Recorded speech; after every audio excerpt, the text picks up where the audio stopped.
Poštovanje svima, ja sam Drvas Krsija i dobrodošli u još jedan video gdje nastavljamo da rješavamo zadatke iz oblasti razmjere i proporcije. Ovaj put imamo zadatak.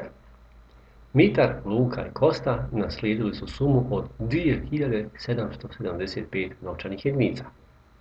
Prema testamentu dijelovi koji dobivaju Mitar i Luka odnose se kao 3:2. A dio koji pripada Kosti prema Mitrovom dijelu stoji u razmjeri 4:5. Koliko je svaki od njih naslijedio? Dobro. Dakle, ajde lako riješiti zadatak na dva načina. Prvi možda nije najbolji i najbrži, ali poslužit će. Dakle, imamo tri aktera, Mitar, Luka i Kosta. Zajedno su naslijedili sumu. Dakle, njihovi dijelovi kad se saberu, Mitar ćemo predstaviti kao M, plus Luka kao L, plus Kosta kao K. Znači to daje sumu od 2775 novčane jedinice. Dijelovi koji dobivaju Mitar i Luka odnose se kao 3:2. Pa možemo reći M naprema L je isto što i 3:2.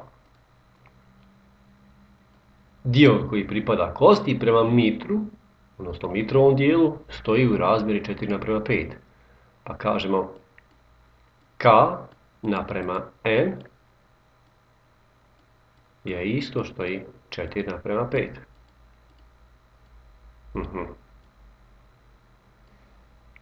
Ako pogledamo prvu i drugu proporciju, vidimo da i kod jedne i kod druge imamo M. Pa idemo kod prve proporcije pokušati izračunati koliko je samo L. Dakle, kad množimo spoljni sa spoljnim i unutrašnjim sa unutrašnjim, dobit ćemo da je 3L, možemo i tako, 3L je 2M.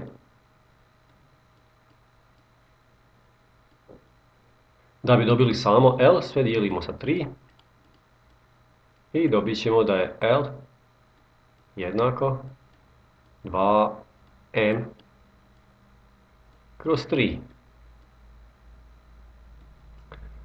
A ovdje kažemo 5 puta K, znači 5K je 4M. Da bi dobili samo K, dijelimo sa 5, pa ćemo imati da je K 4M kroz 5. Dakle, ovdje smo dobili koliko je L, a ovdje smo dobili koliko je K. I sad ponovo prepisujemo našu prvu jednačinu, pa kažemo M plus L, a L je 2M kroz 3.